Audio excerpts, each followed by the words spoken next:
Screen पर आपको एक तस्वीर दिखाई दे रही है। इस तस्वीर में बड़ी सी माला है और इस माला के बीच में दो प्रमुख चेहरे आपको नजर आ रहे होंगे। एक चेहरा है राव इंद्रजीत सिंह का, दूसरा चेहरा है रामविलास शर्मा का। ये दो चेहरे क्या अब हरियाणा की राजनीति में नई पार्टी का गठन करेंगे? क्या तीसरा फ्रंट इन दो बड़े चेहरों के जरिए हरियाणा में बनाया जाएगा? दरअसल हरियाणा की राजनीति में जहां एक तरफ राव इंद्रजीत सिंह शक्ति प्रदर्शन दिखा रहे हैं, बीते कुछ दिनों पहले उनकी बेटी आरती राव के आवास पर लगभग 12 विधायकों को बुलाया गया डिनर के लिए। इस डिनर पार्टी में कांग्रेस पार्टी की एक विधायक मंजू चौधरी भी शामिल थी। इसके बाद कहा गया कि राव इंद्रजीत सिंह दबाव बना रहे हैं भारतीय जनता पार्टी पर। राव इंद्रजीत सिंह 75 साल के हो गए हैं और जब से बयान यहां आरएसएस प्रमुख मोहन भागवत ने दिया है कि 75 साल यानी कि आप रुक जाइए, तो इस बयान को इतनी गंभीरता से राव इंद्रजीत ने लिया कि इस बयान के आधार पर ही अपनी ही सरकार को ललकार रहे हैं।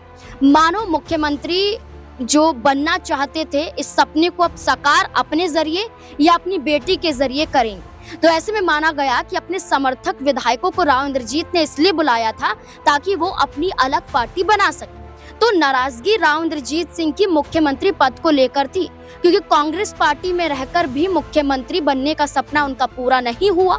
और जब 2014 में वो भारतीय जनता पार्टी का हिस्सा बनी, यानी कि 2013 में ही बन गए थे, लेकिन 2014 का लोकसभा चुनाव लड़ा तो उसमें भी भारतीय जनता पार्टी ने मनोहर लाल खट्टर को मुख्यमंत्री बनाया, राव इंद्रजीत सिंह को मुख्यमंत्री नहीं बनाया। 2019 में भी यही हुआ, मनोहर लाल खट्टर को मुख्यमंत्री बनाया गया, लेकिन राव इंद्रजीत सिंह को मुख्यमंत्री नहीं बनाया गया। इसके बाद 2024 में जेजेपी और बीजेपी का गठबंधन टूटा, सरकार बनी। उस दौरान मनोहर लाल खट्टर को भी नहीं, राव इंद्रजीत सिंह को ही नहीं, बल्कि एक नया चेहरा न्याप सिंह सैनी वो मुख्यमंत्री कुर्सी पर काबिज हुआ। लेकिन 2024 में जब चुनाव विधानसभा का हुआ, उस दौरान आखिरी उम्मीद थी राव इंद्रजीत सिंह के पास, लेकिन इस उम्मीद को भी तोड़ दिया। तो माना गया कि ये शक्ति प्रदर्शन है। दूसरी तरफ ये जो यहाँ पर नजर आ रहे हैं रामविलास शर्मा, इनकी नाराजगी है राज्यपाल को लेकर। दरअसल प्रदेश अध्यक्ष बनना चाहते थे रामविलास शर्मा, क्योंकि महेंद्रगढ़ से इनका टिकट काटा गया और कंवर सिंह यादव को चुनावी मैदान में उतारा गया और तब आरोप मनोहर लाल खट्टर पर रामविलास शर्मा ने लगाए थे और ये कहा गया था कि जानबूझकर उनका टिकट काटा गया। इस टिकट काटने के बाद उनको यकीन था कि प्रदेश अध्यक्ष की कमान भी मिलेगी, लेकिन मोहनलाल बड़ोली को वहां पर प्रदेश अध्यक्ष बना दिया गया।